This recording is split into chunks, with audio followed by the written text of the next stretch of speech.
Yaqinda bir qadrdonlarimizdan birlari kamolu muhabbati kuchli Rasulullohga, shu bola 10 kun Rasululloh bilan birga yashayman, 10 kun Rasululloh yashagan shaharda yashayman, 10 kun Rasululloh olgan havodan men ham nafas olaman deb Madina Munavvaraga o'zi elektronlik hujjatlarni qilib, cho'ntagiga pulni solib, gruppaga qo'shilmasdan o'zi ketdi-da. Aytadi, Madina Munavvaraga bordim.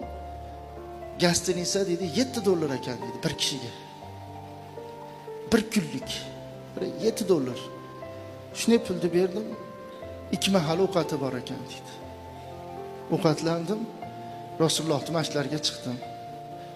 Kunduzi bilan Rasulullohning nimalarida turdim. Kechqurun kirdim, ovqatlandim, yana masjidga chiqdim.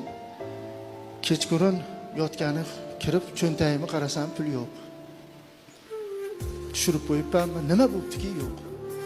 Ertasiga ertalab bir kecha bir kunduz bo'lganligi uchun chiq dedi. Pul yo'q. Qayerga borishimni bilmay, to'g'ri Rasulullohning masjidlariga bordim.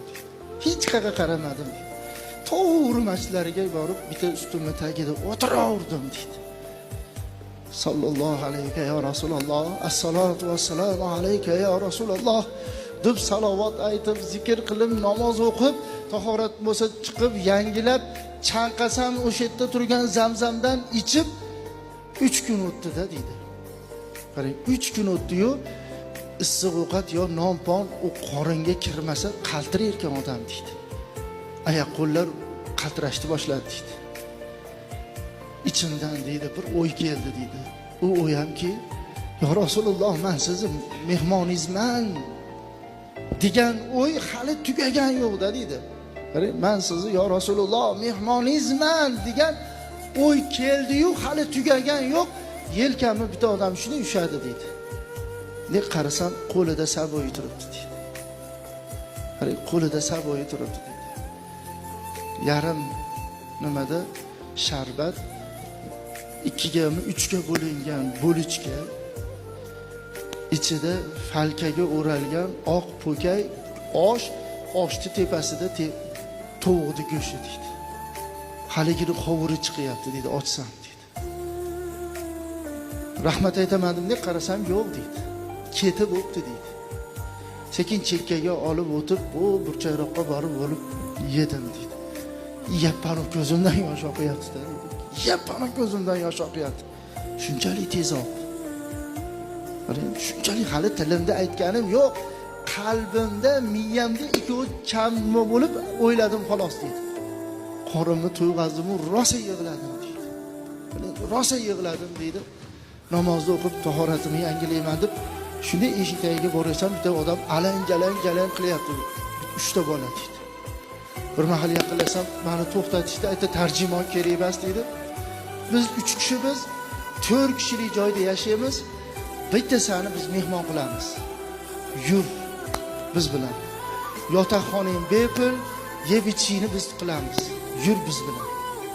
Biz yerda 4 kun turamiz.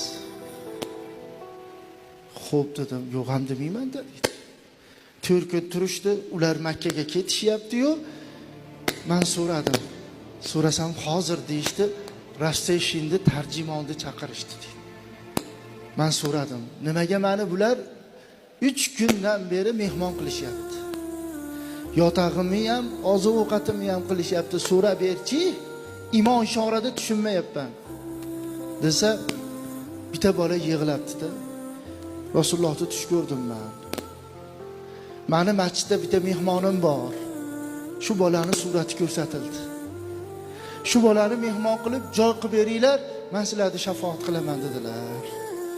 Shu suratni biz 3 kun oqtardik-da. Mana biz 3 kun oqtardik. Mana bugun kecha topuvdik, olib kirib mehmon qilyapmiz.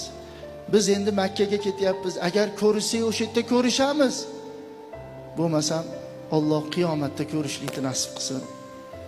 Sen tufayli men sahobaga aylandim deb $500 berdi dedi. Allohning mehmoni bo'lib borganingda duo qilib qo'yasan dedi. Qarang,